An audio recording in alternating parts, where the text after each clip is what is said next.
সরকারের পর এবার দুয়ারে প্রধান। অসহায় মানুষদের সাহায্য করতে এক ফোনে প্রধান কর্মসূচি চালু করেন মুর্শিদাবাদের বড়োয়ার সুন্দরপুর গ্রাম পঞ্চায়েতের প্রধান শাহিনা বিবি। জাওহারি গ্রামের বাসিন্দা লক্ষণ মুর্মু জানান, তাদের মাথার উপর উপযুক্ত ছাদ নেই, কখনো প্রখর রোদ, আবার কখনো ঝড় জল বৃষ্টিতে খড় কঞ্চি দিয়ে বানানো কাঁচা বাড়িতে কোনো রকমে দিন কাটায়। এক ফোনে প্রধান কর্মসূচির নম্বরে ফোন করেন তিনি।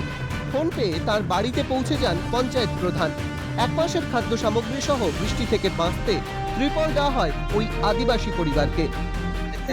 আমি প্রধান সাহেবকে খবর দিয়েছিলাম যে আমরা এখানে এই গ্রামে জাওহারি গ্রামে আমরা আজ 24 বছর ধরে আছি, কিন্তু কোনো সাহায্য পাইনি। আমি বলেছিলাম বলে আজ আমাদের বাড়িতে প্রধান সাহেব এসেছেন, তাদেরকে কিছু চাল ডাল দিয়ে গেছেন, ত্রিপল দিয়েছেন।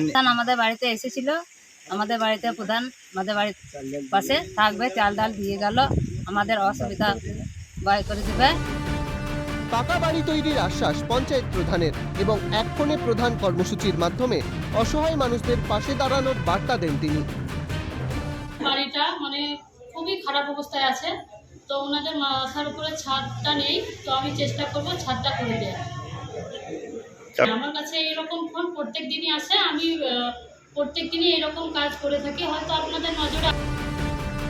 চারিদিকে যখন ঝুড়ি ঝুড়ি অভিযোগ, ঠিক সে সময়ই দেখা গেল পঞ্চায়েত প্রধানের মানবিক রূপ। ফোন পেতেই পাশে গিয়ে দাঁড়ালেন অনাহারে থাকা আদিবাসী পরিবারের পাশে। সাহায্য পেয়ে খুশি পরিবারের লোকজন। বিক্রম বন্দ্যোপাধ্যায়ের রিপোর্ট, ক্যালকাটা নিউজ।